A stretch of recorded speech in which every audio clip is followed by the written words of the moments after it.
শ্রোতাগণ বলবে আশহাদু আল্লা ইলাহা ইল্লাল্লাহ। মুয়াজ্জিন সাহেব বলেন আশহাদু আন্না মুহাম্মাদার রাসূলুল্লাহ।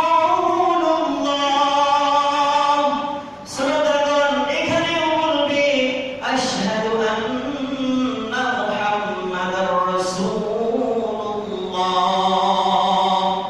আযানের জবাবে আশহাদু আন্না মুহাম্মাদুর রাসূলুল্লাহ বেলায়ও আশহাদু আন্না মুহাম্মাদুর রাসূলুল্লাহ বলতে হবে।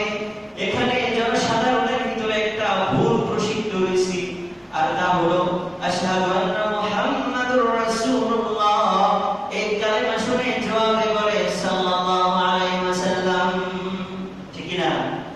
বলে না সাল্লাল্লাহু আলাইহি ওয়াসাল্লাম? এই এলাকায় হয়তো সবাই জানেন, কিন্তু আমাদের এলাকায় আছে আশহাদু আন্না মুহাম্মাদুর রাসূলুল্লাহ, এর জবাবে বলে সাল্লাল্লাহু আলাইহি ওয়াসাল্লাম। কিন্তু এটা জবাব না তো, আল্লাহ রাসূল সাল্লাল্লাহু আলাইহি ওয়াসাল্লাম নিজে বলেছেন ইদা সামি'তুমুল আযান, যখন তোমরা আযান শুনবা, ফাকুল মা ইয়াকুলুল মুয়াজ্জিন, তাহলে তোমরা ওইটাই বলো যেটা মুয়াজ্জিন বলে।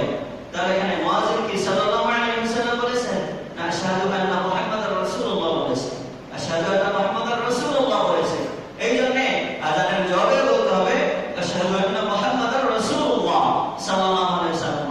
এটা জবাব নয়, এটা হলো মুহাম্মদ সাল্লাল্লাহু আলাইহি ওয়াসাল্লামের নাম শুনলে বলতে হবে।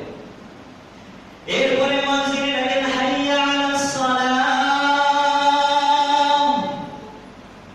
শ্রোতাগণ এখানেও মুয়াজ্জিন যেটা বলে এটা বলবে না, বরং মুয়াজ্জিন ডাকছে হাইয়া আলাস সালাম, নামাজের দিকে এসো। মুয়াজ্জিনের এই আযান